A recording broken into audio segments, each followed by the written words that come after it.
सभी टीचरगणों को मेरा नमस्कार। सीटीटी के अध्ययन में बाल विकास एवं शिक्षा शास्त्र इस विषय में आज की तासिका में हम आनुवंशिकता और वातावरण के संदर्भ में हम 30 सवाल लेने वाले हैं। शुरू करते हैं आज की हमारी तासिका। सबसे पहला सवाल है, एक शिक्षिका यह देखती है कि उसकी कक्षा के दो जुड़वा छात्र जो एक ही घर में पले बड़े हैं, उनकी संज्ञानात्मक क्षमताएं भिन्न हैं। इनमें से एक बच्चा गणित में बहुत कुशल है जबकि दूसरा संगीत में। इस भिन्नता को आनुवंशिकता और वातावरण के संदर्भ में सबसे सटीक रूप से कैसा समझा जा सकता है।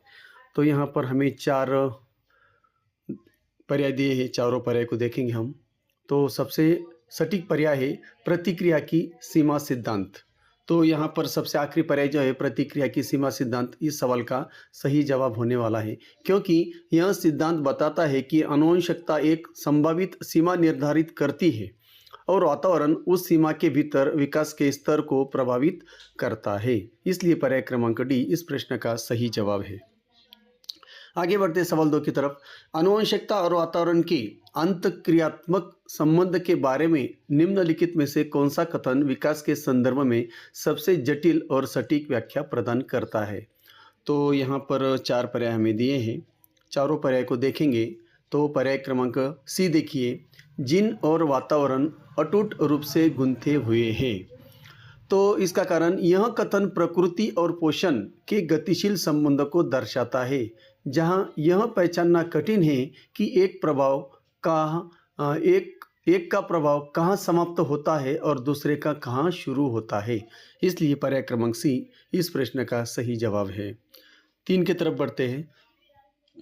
एक बच्चा निष्पिकिंग या सक्रिय जीन वातावरण सहसंबंध प्रदर्शित करता है जब वह अपनी आनुवंशिक प्रवृत्तियों के आधार पर विशिष्ट अनुभवों को चुनता है। इस संदर्भ में एक शिक्षक को क्या करना चाहिए। तो शिक्षक के नाते हमें क्या करना चाहिए। तो सबसे बी पर्याय देखिए, सबसे सटीक पर्याय बी है, विविध वातावरण प्रदान कर क्षमताओं को उजागर करना हमें चाहिए। तो इसका स्पष्टीकरण देना चाहूँगा। सक्रिय सहसंबंध में बच्चा अपनी पसंद का वातावरण चुनता है। शिक्षक द्वारा विविध अवसर देने से बच्चों को अपनी सर्वोत्तम क्षमता खोजने में मदद मिलती है। इसलिए पर्याय क्रमांक बी इस प्रश्न का सही उत्तर है। चौथे सवाल की तरफ चलेंगे। एक बालक के बुद्धि लब्धि यानी इंटेलिजेंट क्वेश्चन पर आनुवंशिकता और वातावरण के प्रभाव के बारे में जुड़वा अध्ययनों के निष्कर्षों के अनुसार कौन सा तर्क सबसे अधिक विश्वसनीय है। तो सबसे अधिक विश्वसनीय कौन सा है। तो पर्याय क्रमांक सी देखिए, एकाकी जुड़वाओं का IQ सहसंबंध सबसे उच्च होता है, क्योंकि एकाकी जुड़वा 100% जीन साझा करते हैं। इसलिए उनके IQ में समानता आनुवंशिकता के प्रबल प्रभाव को सिद्ध करती है। इसलिए पर्याय क्रमांक सी इस प्रश्न का सही जवाब है। 5वां सवाल, मानव विकास के संदर्भ में प्लास्टिसिटी का सप्रत्यय वातावरण की भूमिका को किस प्रकार परिभाषित करता है। तो प्लास्टिसिटी जो है, प्लास्टिसिटी आप देख सकते हो, प्लास्टिसिटी का अर्थ है कि मस्तिष्क और व्यवहार अनुभव और वातावरण के प्रभाव में स्वयं को क्या करना चाहिए। तो बदलने और अनुकूलित करने की क्षमता प्लास्टिसिटी के अंदर रखते हैं, क्योंकि मस्तिष्क और व्यवहार अनुभव और वातावरण के प्रभाव में स्वयं को बदलने की अनुकूल करने की क्षमता रखते हैं, उसे ही प्लास्टिसिटी कहा जाता है। इसलिए आप देखेंगे तो पर्याय क्रमांक डी देखिए, विकास अनुभव के माध्यम से परिवर्तनशील होता है। इसलिए पर्याय क्रमांक डी इस प्रश्न का सही उत्तर है। 6ठे प्रश्न की तरफ चलिए। निम्नलिखित में से कौन सा उदाहरण नकारात्मक जीन वातावरण सहसंबंध या निकासी सहसंबंध का सबसे सटीक वर्णन करता है। तो यहाँ पर 4 पर्याय दिए हैं, चारों पर्याय आपके सामने रखे हैं। तो पर्याय क्रमांक सी देखिए, एक शांत स्वभाव का बच्चा दूसरों से कम प्रतिक्रिया पाता है। यह निकासी सहसंबंध है, जहां बच्चे के आनुवंशिक लक्षण यानी शांत स्वभाव वातावरण से एक विशिष्ट प्रतिक्रिया उत्पन्न करते हैं। इसे ही यहाँ पर क्या कहेंगे, निकासी सहसंबंध कहा जाएगा या नकारात्मक जीन वातावरण सहसंबंध भी कहा जाएगा। इसलिए पर्याय क्रमांक सी इस प्रश्न का सही जवाब है। 7वें प्रश्न की तरफ चलिए। यदि किसी बच्चे के माता पिता की लंबाई बहुत अधिक है लेकिन बच्चों को उचित पोषण और खेल के अवसर नहीं मिलते तो उसकी लंबाई औसत रह जाती है। यह स्थिति किस अवधारणा को पुष्ट करती है? तो यहाँ पर पर्याय क्रमांक डी देखिए, वातावरण जीन की अभिव्यक्ति को बाधित कर सकता है। यह सिद्ध करता है कि आनुवंशिक संभावना को पूर्ण अभिव्यक्ति के लिए अनुकूल वातावरण की आवश्यकता होती है। इसलिए पर्याय क्रमांक डी इस प्रश्न का सही जवाब है। सवाल 8 की तरफ चलेंगे। एक समावेशी कक्षा में शिक्षक को आनुवंशिकता और वातावरण के ज्ञान का उपयोग किस प्रकार करना चाहिए ताकि अधिगम प्रभावी हो सके? तो इसके लिए हमें दूर जाने की ज़रूरत नहीं है। सबसे ऊपर का पर्याय देखिए, अनुकूल वातावरण प्रदान कर आनुवंशिक क्षमता को उभारना। हमें ऐसे बच्चों में क्या करना है, अनुकूल वातावरण प्रदान करना है ताकि उनकी आनुवंशिक क्षमता उभरे। शिक्षक का कार्य बच्चे की जन्मजात शक्तियों को पहचानने के बाद उन्हें विकसित करने के लिए सर्वोत्तम शैक्षिक वातावरण देना है। इसलिए पर्याय क्रमांक ए इस प्रश्न का सही जवाब है। आगे बढ़ते हैं 9वें प्रश्न की तरफ। गैल्टन के आनुवंशिक प्रतिभा के सिद्धांत की मुख्य आलोचना आधुनिक मनोवैज्ञानिकों द्वारा किस आधार पर की जाती है? तो किस आधार पर की जाती है? तो सबसे सटीक पर्याय है पर्याय क्रमांक सी। उन्होंने वातावरण की भूमिका की पूरी तरह अनदेखी की, ऐसी आलोचना उन्होंने की है। गैल्टन ने माना था कि प्रतिभा केवल आनुवंशिक है, जबकि आधुनिक विज्ञान मानता है कि अवसर और प्रशिक्षण भी समान रूप से महत्वपूर्ण होते हैं। यानी जितनी आनुवंशिकता महत्वपूर्ण होती है उतने अवसर और प्रशिक्षण भी महत्वपूर्ण होते हैं। इसलिए पर्याय क्रमांक सी इस प्रश्न का सही जवाब है। 10वां प्रश्न।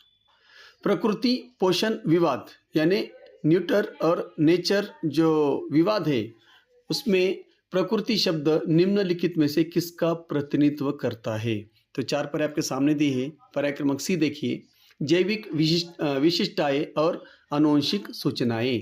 प्रकृति का तात्पर्य उन गुणों और क्षमताओं से है जो हमें जन्म के समय माता पिता के जीन के माध्यम से प्राप्त होती है। इसलिए पर्याय क्रमांक सी इस प्रश्न का सही जवाब है।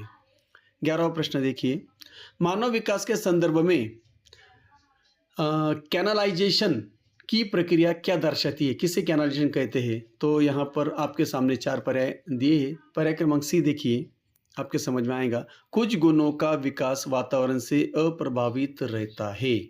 तो कैनलाइजेशन का अर्थ है कि कुछ बुनियादी विकास परक कार्य जैसे कि चलना या भाषा की बुनियाद संरचना आनुवंशिक रूप से इतने दृढ़ होते हैं कि सामान्य वातावरण में वे होते ही हैं। इसलिए यहाँ पर पर्याय क्रमांक सी जो है, पर्याय क्रमांक सी इस प्रश्न का सही जवाब है। आगे बढ़ते हैं प्रश्न क्रमांक 12 की तरफ। एक शिक्षिका मानती है कि बच्चा वही बनता है जो उसका वातावरण उसे बनाता है। इस विचारधारा का समर्थन करने वाले मनोवैज्ञानिक संप्रदाय का नाम क्या है? तो ऐसे मनोवैज्ञानिक का संप्रदाय का नाम, व्यवहारवादी कौन थे? तो व्यवहारवादी थे जे वैटसन, है कि नहीं, वैटसन थे वो। तो यहाँ पर पर्याय क्रमांक बी देखिए, व्यवहारवाद, तो बिहेवियरिज्म।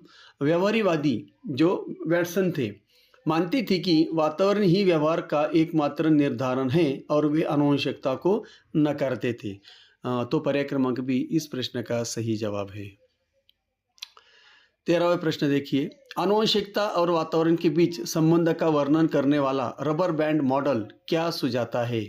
तो यहाँ पर पर्याय क्रमांक सी देखिए, आनुवंशिकता रबर की लंबाई है, वातावरण उसे खींचता है। यह मॉडल बताता है कि जिन क्षमता यानी रबर है की सीमा तय करते हैं। यानी जिन की सीमा रबर जैसा है वैसा रबर के जगह पर जिन है जो क्षमता है वो सीमा तय करता है। और वातावरण जो है, वातावरण उसे कितना विकसित करता है यह तय करता है। यानी खींचने का काम वातावरण करता है। इसलिए पर्याय क्रमांक सी इस प्रश्न का सही उत्तर है। आगे बढ़ते हैं प्रश्न क्रमांक 14 की तरफ। एक बालक को उसके पूर्वजों से प्राप्त प्रतिगमन का नियम क्या स्पष्ट करता है? तो क्या स्पष्ट करता है प्रतिगमन का? असाधारण माता पिता की संतान औसत की ओर झुकती है। पहला ही पर्याय देखिए, प्रतिगमन का नियम कहता है कि बहुत प्रतिभाशाली या बहुत कमज़ोर माता पिता के बच्चों में औसत गुणों की ओर जाने की प्रवृत्ति होती है। इसलिए पर्याय क्रमांक ए इस प्रश्न का सही उत्तर है। 15वां प्रश्न, मानव व्यक्तिमत्व के निर्माण में आनुवंशिकता और वातावरण के सापेक्ष महत्व को समझने के लिए निम्नलिखित में से कौन सा वैज्ञानिक शोध आधार प्रदान करता है? पर्याय क्रमांक बी देखिए तो आपके समझ में आएगा। पर्याय क्रमांक बी, मिनेसोटा जुड़वा अध्ययन। अब यह अलग अलग पाले गए एकाकी जुड़वा पर किया गया था, मतलब एकाकी बच्चों को अलग अलग पालकर बड़ा किया था, जो व्यक्तित्व में आनुवंशिकता के भारी प्रभाव को उजागर करता है। तो यहाँ पर पर्याय क्रमांक बी का यह स्पष्टीकरण है, इसलिए पर्याय क्रमांक बी इस प्रश्न का सही जवाब है। आगे बढ़ते हैं सवाल 16 की तरफ। निम्नलिखित में से कौन सा विशिष्ट कारक पूरी तरह से आनुवंशिक द्वारा पूर्व निर्धारित होता है और वातावरणीय परिवर्तनों के प्रति न्यूनतम लचीलापन प्रदर्शित करता है? तो देखो यहाँ पर बी, सी और डी इसका तो लागू होगा नहीं, लेकिन पर्याय क्रमांक ए जो है, बालक की आंखों का रंग और रक्त समूह। शारीरिक लक्षण जैसे आंखों का रंग, ब्लड ग्रुप शुद्ध रूप से आनुवंशिक होते हैं। इनमें कोई बाहरी बदलाव से बदलाव नहीं आ सकता, नहीं बदल सकता। इसलिए पर्याय क्रमांक ए इस प्रश्न का सही जवाब है। 17वां प्रश्न, वातावरण के प्रभाव के संदर्भ में सेंसिटिव पीरियड और क्रिटिकल पीरियड में क्या अंतर है? अब देखो यहाँ पर क्रिटिकल पीरियड जो होता है, पहला ही पर्याय देखिए, क्रिटिकल पीरियड में वातावरणीय प्रभाव का समय निश्चित है। अब आप सोचेंगे कि क्रिटिकल पीरियड वह समय सीमा है जिसके दौरान यदि वातावरण में उद्दीपन नहीं मिला, सही अगर मार्गदर्शन नहीं मिला, तो वह विशिष्ट क्षमता विकसित नहीं हो पाएंगी, क्योंकि यह पीरियड शुरुआती पीरियड होता है। इसलिए इस पीरियड को बहुत महत्व दिया जाता है। और जो सेंसिटिव जो पीरियड होता है उसमें कोई बात छूट भी जाती है, उसे वातावरण में उद्दीपन कुछ देर नहीं मिलता, तो बाद में उसका उसे मौका मिल सकता है। लेकिन क्रिटिकल पीरियड में ऐसा मौका एक बार छूट जाए तो ऐसा मौका नहीं मिलता। इसलिए पर्याय क्रमांक ए इस प्रश्न का सही जवाब है। 18वां प्रश्न देखिए, प्रकृति पोषण की बहस में एपिजेनेटिक्स का उभरता हुआ क्षेत्र क्या सुझाव देता है? तो 4 पर आपके सामने है, क्या सुझाव देता है? तो पर्याय क्रमांक डी देखिए, एपिजेनेटिक्स बताता है कि वातावरण और व्यवहार जैसे तनाव और आहार हमारे जीन के कार्य करने के तरीके को स्थायी रूप से बदल सकते हैं। यानी क्या? पर्याय क्रमांक डी, अनुभव वास्तव में जीन को सक्रिय या निष्क्रिय कर सकते हैं। अनुभव क्या कर सकते हैं? अनुभव वास्तव में जीन को सक्रिय या निष्क्रिय कर सकते हैं। इसलिए पर्याय क्रमांक डी इस प्रश्न का बिल्कुल सही जवाब है। आगे बढ़ते हैं सवाल 19 की तरफ। एक शिक्षक के रूप में आप पाते हैं कि एक प्रतिभाशाली छात्र के माता पिता अनपढ़ हैं और घर का वातावरण शैक्षणिक रूप से समृद्ध नहीं है। आप उसकी प्रगति को कैसे देखते हैं? तो पहला ही पर्याय देखिए, वातावरण की कमी। आप देख सकते हो, चारों पर्याय रखता हूँ। वातावरण की कमी उसकी आनुवंशिक प्रतिभा को दबा देगी। यदि स्कूल में अतिरिक्त संसाधन नहीं देता, यदि स्कूल उसे ऐसे बच्चों को अतिरिक्त संसाधन नहीं देता, तो प्रतिकूल घरेलू वातावरण उसकी संभावित उच्च बुद्धि को बाधित कर सकता है। इसलिए पर्याय क्रमांक ए इस प्रश्न का सही जवाब है। आगे बढ़ते हैं 20वें प्रश्न की तरफ। वाइगोत्स्की के समीपस्थ विकास क्षेत्र की अवधारणा वातावरण की भूमिका को किस प्रकार रेखांकित करती है? तो पर्याय क्रमांक सी देखिए, सामाजिक सहयोग आनुवंशिक क्षमताओं के द्वार खोलता है। तो यहाँ पर जेडपीडी वह अंतर है जहाँ बच्चा वातावरण यानी शिक्षक या साथी की मदद से अपनी वर्तमान क्षमता से आगे निकल पाता है। इसलिए पर्याय क्रमांक सी इस प्रश्न का बिल्कुल सही जवाब है। आगे बढ़ते हैं सवाल 21 की तरफ। मानव विकास में आनुवंशिकता को एक डैश डैश संरचना माना जाता है, जबकि वातावरण को एक डैश डैश कारक माना जाता है। तो हमें यहाँ पर जो फिलिंग द ब्लैंक्स है, 2 फिलिंग ब्लैंक्स हमें भरनी है। तो उसके लिए पर्याय क्रमांक बी देखिए, पहली जगह पर आएगा स्थिर और दूसरी जगह पर आएगा गत्यात्मक।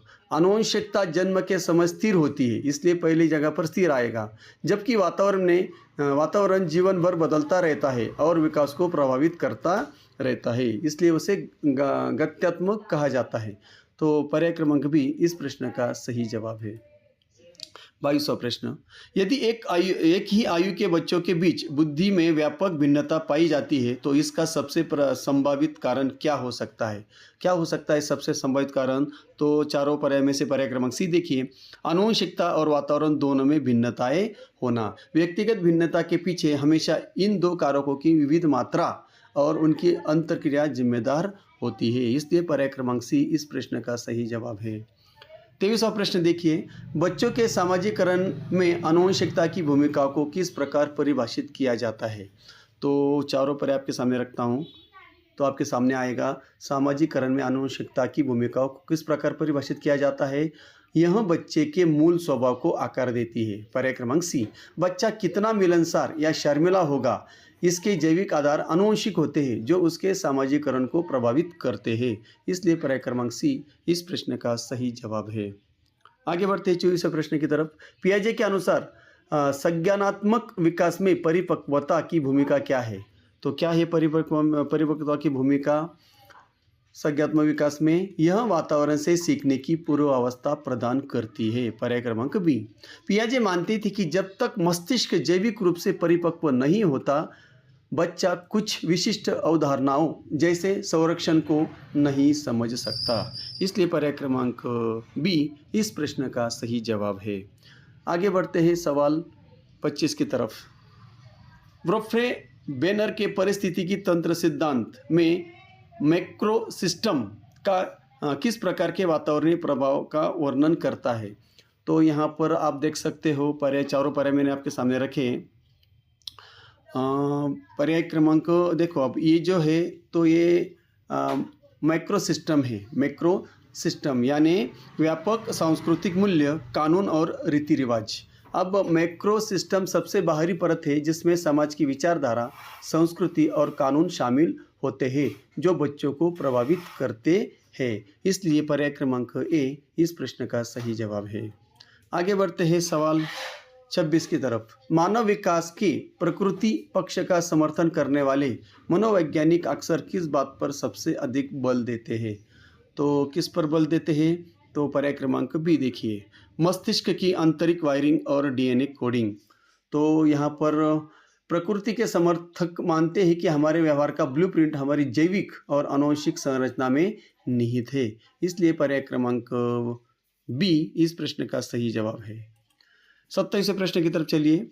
क्या यह कहना सही है कि आनुवंशिकता विकास की सीमा तय करती है? इस तर्क की समीक्षा करें। बिल्कुल सही कहा, बिल्कुल सही है। हाँ, आनुवंशिकता आधार देती है पर सीमा लचीली हो सकती है।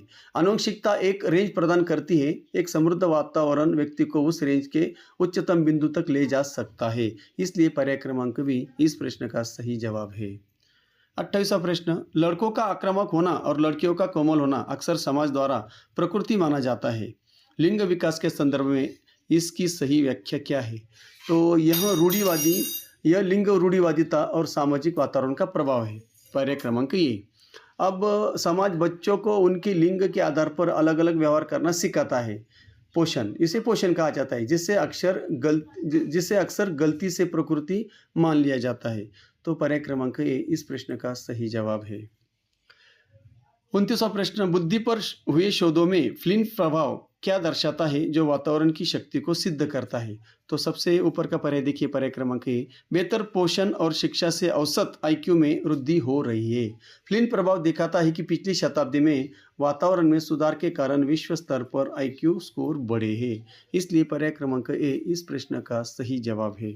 और आखिरी प्रश्न, अंतिम रूप से एक बच्चे के संतुलित विकास के लिए प्रकृति और पोषण के बीच संबंध कैसा होना चाहिए या कैसा संबंध होना चाहिए? तो पहला पर्याय, दोनों एक दूसरे को पूरक और सहयोगी होने चाहिए, यानी दोनों का जो संबंध है कैसा होना चाहिए? एक दूसरे को पूरक होना चाहिए, क्योंकि आनुवंशिकता क्षमता प्रदान करती है और वातावरण उस क्षमता को साकार करने का अवसर देता है, क्योंकि आनुवंशिकता प्रकृति है और वातावरण क्या है? पोषण है। तो यहाँ पर एक दूसरे में ऐसा संबंध होना चाहिए, इसलिए पर्याय क्रमांक ए इस प्रश्न का सही जवाब है। तो इस तरह से हमने 30 प्रश्न लिए हैं। आशा करता हूँ आपको अच्छे लगे होंगे, समझ में आए होंगे। अगर वीडियो अच्छी लगी तो लाइक कीजिए, कमेंट्स कीजिए और चैनल को सब्सक्राइब ज़रूर कीजिए ताकि सभी विषय की वीडियो आप तक आसानी से पहुँच सके। रुकता हूँ, फिर मिलेंगे नई तासिका नए विषय के साथ। जब तक के लिए जय हिंद, जय महाराष्ट्र।